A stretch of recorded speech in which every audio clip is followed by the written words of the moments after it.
Very good morning, student. We are studying lesson 8 of science, that is the skeletal system. In this chapter, we are doing the exercise D, that is answer the following question. In this exercise, we have already done 4 question answers from question number 1 to question number 4. I hope all the question answers are clear to you all, and many of you have done it and post the question answer in the class group. So today we will do rest of the question answers, that is from question number 5 to question number 7.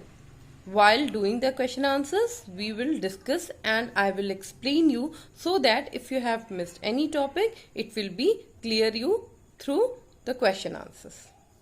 What you have to do, after watching the video, you have to write the question answers in your science copy and post the pic in the class group. If you have any queries, you can ask me during the class or after the class.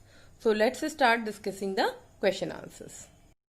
So student, in lesson 8 skeletal system, we will do exercise D, that is answer the following question. We were doing this exercise from the last class. So today we will do rest of the question answer of this exercise, that is question number 5, 6 and 7. Let's start doing the question answer.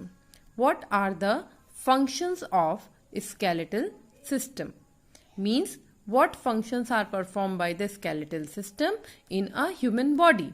Why it is necessary for a human body? Let's read the answer. The main function of a skeletal system are as follow. It gives shape and support to our body. Means our body is in shape, or we look in a proper shape because of the skeletal system, and support means we are able to stand, walk, bend, sit because of the skeletal system. Now second point is it protects many delicate internal organs. Yes, as you have studied that a skeletal system consists of a skull, backbone, rib cage and limbs, and you all know that skull protect the brain, rib cage protect heart and lungs, your backbone protect the spinal cord. So in this way you can understand that it protect delicate internal organs. Third point is it helps to form blood cells. Yes, blood cells are formed in a hollow bones, that is filled with a substance called bone marrow. So blood cells are formed in the skeletal. It helps in the movement of different body parts. Yes, if there is no skeletal system in our body, we are not able to sit, move, stand or walk. So it helps in the movement of different body parts. So these are the main functions of the skeletal system. Now move to the question number 6. Describe the different types of muscles in our body. Means what types of muscles are found in our body? Answer is muscles in our body hold the bones together and help in movement. Means the bones are hold in its proper position because of the muscles. If muscles are not there, you have studied that muscles are attached to the bones by the strong fiber called tendons. So muscles hold the bones together. There are 3 types of muscles in our body. So basically 3 types of muscles are found in our body. What are those? Voluntary muscles, involuntary muscles and cardiac muscles.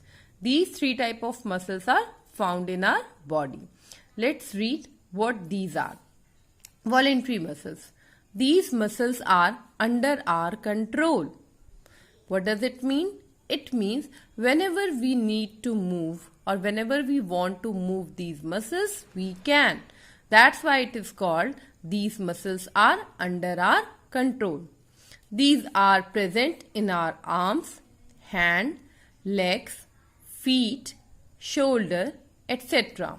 These are also called skeletal muscles. Student, whenever you want to move your hand while eating or drinking water or doing any work, you can, because the muscles of hand are voluntary in nature, means they are under your direct control. In the same way, legs, feet and shoulders, these all are voluntary muscles. Whenever we need to do a walk, we do it. Whenever we want to run, we run, because these muscles are under our control. Okay, now involuntary muscles. These muscles are not under our control, means they work on their own. They do not work according to our mood or if we want to move them. No, they just work on their own. They work on their own, means they work automatically. They do not work according to any person. These muscles are also called smooth muscles because they work automatically on their own. That's why it is called smooth muscles. They control breathing, flow of blood, movement of food in alimentary canal, etc. Student, whenever you eat food, you do not need to move that food to your alimentary canal. It automatically moves to the alimentary canal. Flow of blood through all over the body is done automatically. Our breathing process is also done on its own. So you are not doing any effort to complete these processes. That's why these muscles are called involuntary muscles, because they work on their own. They are under the control of brain and spinal cord, means brain instruct them to do this work or to do any work on which time. But you don't have any control on these muscles. Now third is cardiac muscles. Muscles in the heart are called cardiac muscles. They are involuntary in action.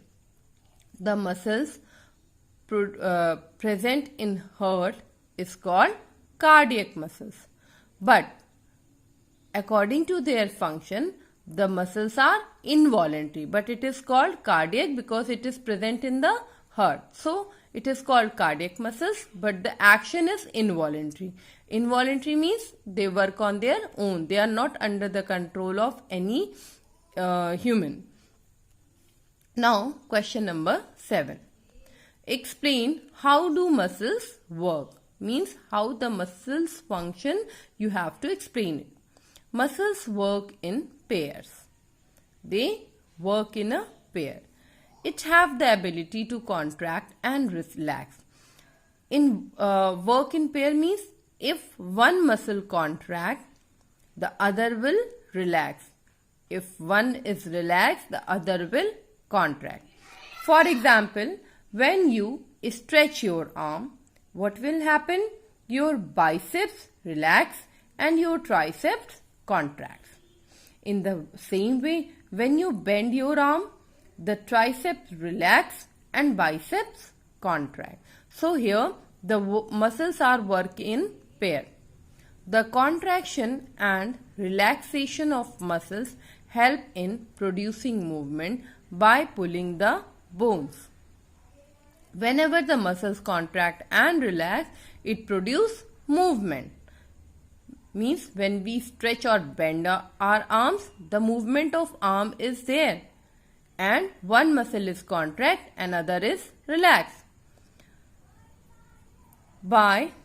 So the contraction and relaxation of muscles help in producing movement by pulling the bones.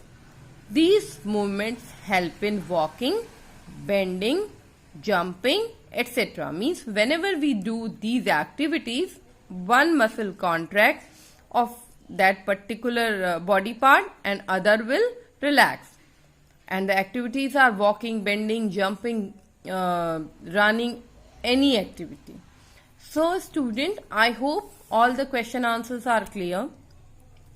And if you have missed any topic, it will you got it clear through discussing the question answers.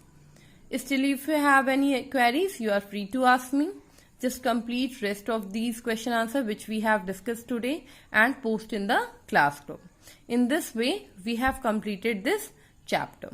So, thank you class.